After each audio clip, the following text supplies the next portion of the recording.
دنیا کا گرم ترین ڈیزرٹ کہاں پر واقع ہے اور اس کا ٹیمپریچر کتنا ہے؟ آئیے اس ویڈیو میں دیکھتے ہیں۔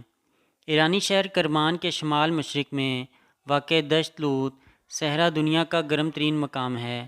فارسی زبان میں لوت کسی بے آب و گیا بیاباں کو کہتے ہیں۔ یہ دنیا کا 25واں بڑا صحرا ہے جو سطح سمندر سے محض 56 میٹر بلند ہے۔ مغربی حصے میں زیادہ تر خشک ریت کے ٹیلے ہیں۔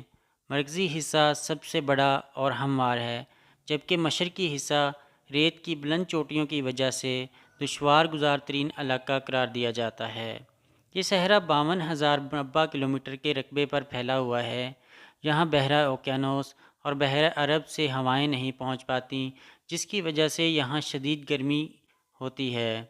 سال 2003 سے 2010 تک ناسا کے ایکوا سیٹلائٹ نے دنیا کے مختلف مقامات کا درجہ حرارت نوٹ کیا، اور سال 2005 میں سیٹلائٹ نے یہاں کا درجہ حرارت لگ بھگ 70.7 درجے سینٹی گریڈ نوٹ کیا، جو زمین پر سب سے زیادہ ریکارڈ کیا جانے والا درجہ حرارت ہے۔ سائنسدانوں کے مطابق یہ صحرا کروڑوں سال پہلے سمندر کا حصہ تھا، جو ٹیکٹونک پلیٹوں کی حرکات سے اوپر آ گیا، جبکہ دھیرے دھیرے اس کا پانی بخارات بن کر غائب ہو گیا اور اب وہاں نمک بھرا میدان ہی باقی رہا ہے۔